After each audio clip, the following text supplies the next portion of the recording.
Hello guys, welcome back to you another video. तो आज की वीडियो बहुत ही महत्वपूर्ण होने वाली है। बॉलीवुड के अभिनेता सलमान खान आए दिनों अपनी किसी न किसी एक्टिविटी को लेके सुर्खियों में बने रहते हैं। इसी क्रम में सलमान खान अपनी बोन मैरो को डोनेट करके भारत के पहले ऐसे व्यक्ति बन चुके हैं।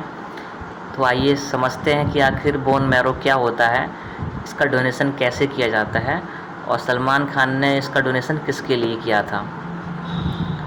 तो चर्चा में क्यों है ये मैटर। तो टाइम्स ऑफ इंडिया की एक रिपोर्ट के मुताबिक सलमान खान ने बोन मैरो डोनर रजिस्ट्री करवाई और वे भारत के ऐसे पहले व्यक्ति बने जिन्होंने साल 2010 में बोन मैरो को डोनेट करके एक बच्ची की ज़िंदगी को बचाया था। MDRI के बोर्ड मेंबर में एक डॉक्टर सुनील पारेख ने बाद में इस बात का खुलासा किया था। उन्होंने बताया था कि 4 साल की बच्ची जिसका नाम पूजा था, उसके बारे में जानने के बाद उन्होंने दान के लिए अपनी फुटबॉल टीम को भी साथ कर लिया। जब टीम अंतिम पलों में हार गई तो भी सलमान पीछे नहीं हटे और उन्होंने उस बच्ची की मदद की। इस काम में उनके भाई अरबाज खान भी आगे आए थे। अब बात करते हैं कि आखिर कैसे होता है ये बोन मैरो का डोनेशन। तो अस्थि मज्जा इसे हिंदी में कहा जाता है। अस्थि मज्जा दान अस्थि मज्जा प्रत्यारोपण के लिए रक्त बनाने वाली कोशिकाओं को इकट्ठा करने के 2 तरीकों में से एक है।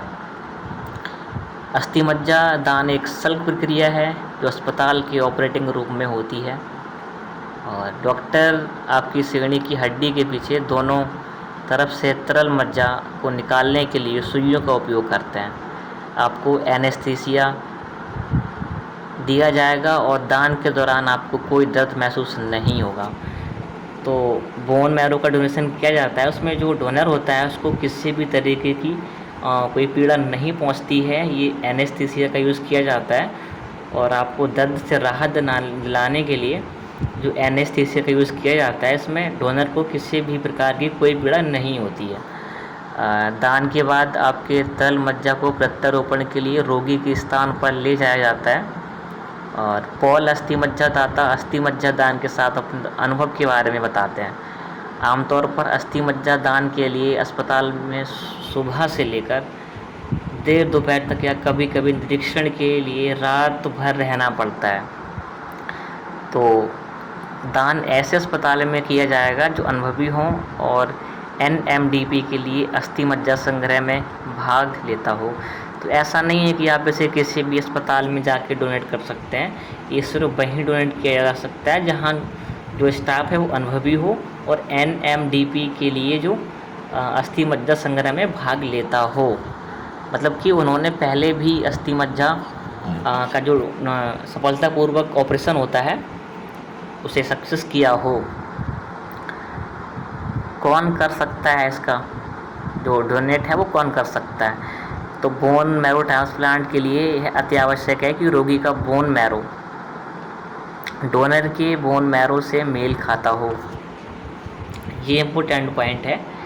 यहाँ पे लिखा हुआ है कि अगर मान लो किसी को बोन मैरो की आवश्यकता है और उसको कोई देने वाला भी है बोन मैरो, तो ये अगर उससे मैच करेगा तब भी वो ट्रांसप्लांट हो सकता है, अगर मैच नहीं करेगा तो नहीं होगा।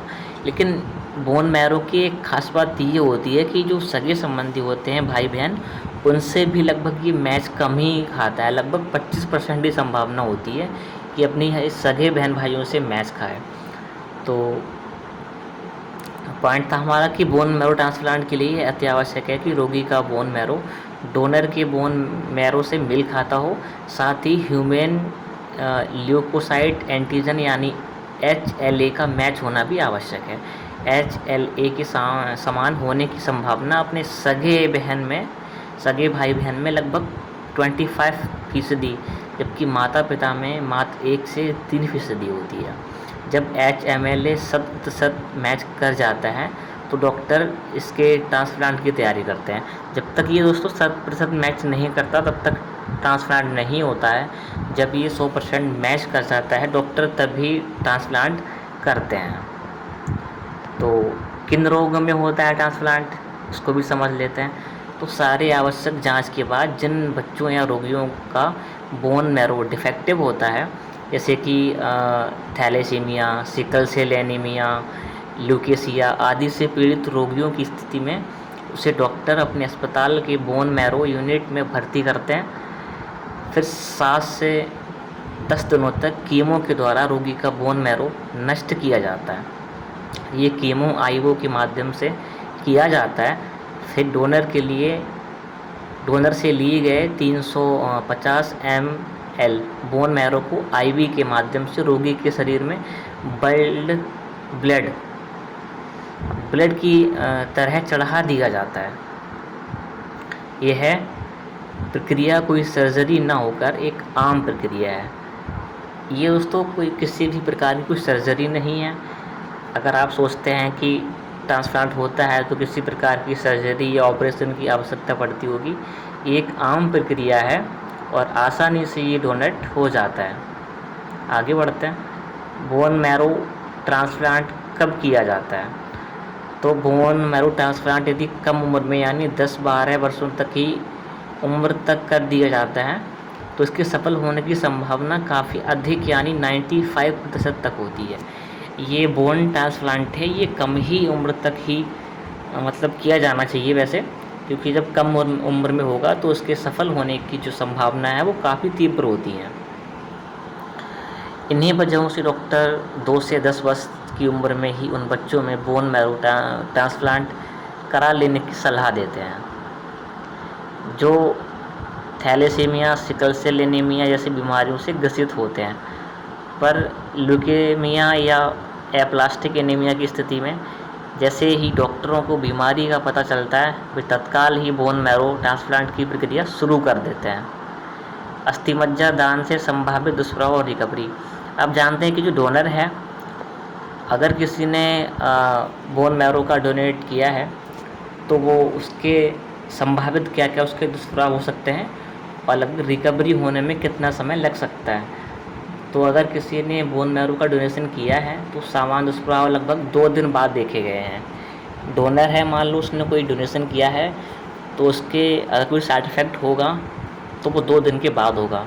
तुरंत ही ये बॉडी में कोई साइड इफ़ेक्ट नहीं दिखता है, लगभग 2-3 दिन के बाद ही इसका दुष्प्रभाव देखने को मिलता है। तो पहला ये है कि आपकी पीठ या कूल्हे में दर्द हो सकता है। इसकी संभावना 84% तक होती है। आपको थकान महसूस हो सकती है, इसकी संभावना लगभग 61% तक होती है।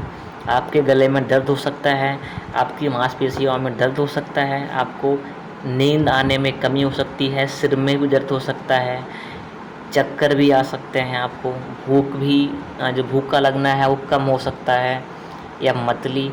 अस्थिमज्जा दान के बाद पूर्ण रिकवरी को औसत समय लगभग 20 दिन है। मान लो अगर किसी व्यक्ति ने बोन मैरो का डोनेशन किया है तो उसे रिकवर होने में औसतन 20 डेज़ का समय तो लग ही जाता है। तो ये था आज का टॉपिक। आई होप कि आपको समझ आया होगा। मैं राहुल आपसे मिलता हूँ ऐसे ही एक नए टॉपिक के साथ। अगर आपने अभी तक सब्सक्राइब नहीं किया है चैनल को तो आप बहुत पीछे हैं, सब्सक्राइब कर लीजिए और नोटिफिकेशन बेल को ऑल पे क्लिक कर लीजिए। मिलते हैं आपसे ऐसे ही एक नए टॉपिक के साथ। तब तक के लिए जय हिंद।